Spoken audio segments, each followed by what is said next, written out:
এই মুহূর্তের একটি বিগ ব্রেকিং নিউজ। আজ আলগাপুর ব্লকের আঞ্চলিক পঞ্চায়েত বোর্ড গঠনে 9 ভোটে বিজয়ী হন আলগাপুর ব্লকের সভানেত্রী নির্বাচিত হন আফরুজা ফরহাদ লস্করের প্রতিনিধি এপিএম আবদুল্লাহ বড়ভুইয়া। দীর্ঘ অবসানের পর ব্লক সভানেত্রী হয়ে বিজয়ের হাসি আসলেন আফরুজা এবং আবদুল্লাহ। স্বাধীনতার পর প্রথমবার আলগাপুর জিবির ব্লক সভাপতি পেল, যা ঐতিহাসিক এক বিরল ঘটনা। ব্লক সভানেত্রী নির্বাচিত হয়ে উন্নয়নের বার্তা নিয়ে মুখ খুললেন আফরুজা এবং ওনার প্রতিনিধি এপিএম আবদুল্লাহ। উন্নয়নের স্বার্থে অসম সরকারের হাতে হাত মিলিয়ে আলগাপুর ব্লকের সভানেত্রী পদ প্রার্থী হন বলে মত ব্যক্ত করেন ভারতীয় জনতা পার্টি এবং অসম গণ পরিষদ দলের যৌথ প্রচেষ্টায় ব্লক চেয়ারম্যান পদে বসলেন আফরুজা। অসম সরকারের মাননীয় মন্ত্রী শ্রী কৃষ্ণেন্দু পাল, সভানেত্রী মুন স্বর্ণকার, অসম গণ পরিষদ দলের জেলা সভাপতি ফজল বড়ভুইয়া, বিজেপি নেতা জাভেদ হোসেন লস্কর বুট্টু ওদেরকে ধন্যবাদ জ্ঞাপন করেন আবদুল্লাহ। ভারতীয় জাতীয় কংগ্রেসের সকল বাজিমাত ধূলিসাৎ করে আলগাপুর ব্লক দখল করল এনডিএ মিত্র জোট। উন্নয়নের জোয়ার আসবে আলগাপুরে, এ মনোভাব নিচ্ছেন হাজার হাজার জনতা। আবার কেহ বলছেন এবার কিন্তু কাজ হবে। অবশেষে ভারতীয় জনতা পার্টি এবং অসম গণ পরিষদ দলের হাইলাকান্দি জেলা কার্যালয়ে সংবর্ধিত হন আলগাপুর ব্লকের নবনির্বাচিত ব্লক সভানেত্রী আফরুজা ফরহাদ এবং আবদুল্লাহ। তারপর এক বিশাল মিছিল করে কর্মী সমর্থকদেরকে নিয়ে হাইলাকান্দি জেলা থেকে ফের আলগাপুরের উদ্দেশ্যে রওনা দেন। তারপর আলগাপুর তিমাতায় আরওয়াই ক্লাবের পক্ষ থেকে সংবর্ধনা প্রদান করা হয়। Digital news desk report, এইচকেডি TV. আজকে আলগাপুর মোহনপুর আমরা ব্লক চেয়ারম্যান আমরা নির্বাচিত হয়েছেন আমাদের আবদুল্লাহ ভাই নির্বাচিত হওয়ার জন্য আমরা যারা ভোট প্রদান করেছেন আবদুল্লাহ ভাইয়ের পক্ষে সর্বপ্রথমে আমি ওই সমস্ত জিপির ওই সমস্ত এপিদেরকে ধন্যবাদ জানাচ্ছি।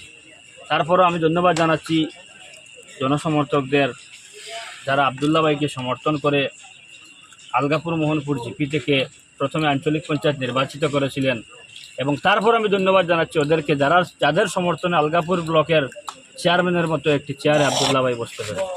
এবং আমি ধন্যবাদ জানাই জাভেদ হোসেন লস্কর বুট্টু মহাশয় এবং হাইলাকান্দির এজিপি এবং বিজেপির সকল কর্মকর্তা, এজিপি ডিস্ট্রিক্ট প্রেসিডেন্ট ফজল ভাই, কল্যাণ গোস্বামী মহাশয়, ওদের বলিষ্ঠ পদক্ষেপের কারণে আজ তিনি এই চেয়ারে বসতে সক্ষম হয়েছেন। এটা বলে আমি ধন্যবাদ জানিয়ে বক্তব্য শেষ করছি।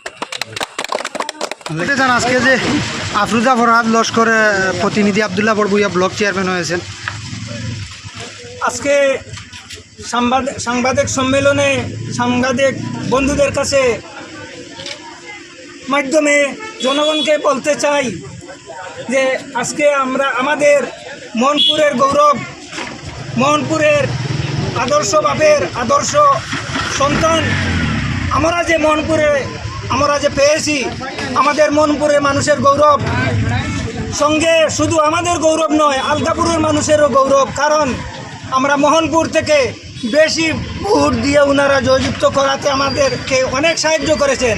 গতিকে শুধু আমাদের মোহনপুরের গৌরব নয়, আলগাপুরের মানুষেরও গৌরব।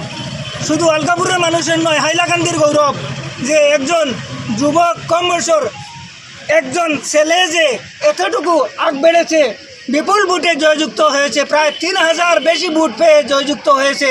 তন্মধ্যে আজকে এই প্রথমবারের মতো আলগাপুরের ব্লক চেয়ারম্যান হতে পেরেছেন। এই জন্য আমরা মোহনপুর এবং আলগাপুরবাসী অনেক আমরা গৌরবময়, আমরা অনেক খুশি। আর ভবিষ্যতে এই নেতায় যে কাজ করে যাবেন এটা আমাদের সামান্য একটু বুঝতে বাকি নাই। আর বাদবাকি যত প্রকল্প আছে এই হিসাবে সুন্দর ও সুষ্ঠুভাবে হবে বলেও আমরা বুঝতে পেরেছি। এই বলে আমার সংক্ষিপ্ত বক্তব্য এখানে সমাপ্ত করলাম। মোহনপুরবাসী আলগাপুরের প্রত্যেক জনসাধারণ অত্যন্ত আনন্দিত, কারণ আমরা যেভাবে ভোট দিয়েছিলেন আলগাপুর মোহনপুরের 15,000 ভোটার এমন ভোট দিয়েছিলেন, হাইলাকান্দি ডিস্ট্রিক্টের মধ্যে প্রথম স্থান এবং রেকর্ড ভোটে জিতেছেন উনি। এর কারণে আলগাপুর মোহনপুরের প্রত্যেক মানুষের মন জয় করে উনি আলগাপুর ব্লকের 17টি জিপির মধ্যে নির্বাচনী প্রতিদ্বন্দ্বিতা করে ওনার প্রতিনিধি যিনি ছিলেন অত্যন্ত প্রভাবশালী শক্তিশালী ব্যক্তি ছিলেন, উনিও ভালো মানুষ ছিলেন। কিন্তু যত এপিরা নির্বাচিত হয়েছিলেন সবাই ওনার চেয়ে আরও ভালো মানুষ পেয়ে ওনাকে পছন্দ করেছে। তার জন্য প্রত্যেক আলগাপুর ব্লকের আঞ্চলিক পঞ্চায়েত বৃন্দকে আমরা অন্তরের অন্তঃস্থল থেকে ধন্যবাদ দিই এবং বিশেষ করে আলগাপুর স্বাধীনতার প্রথম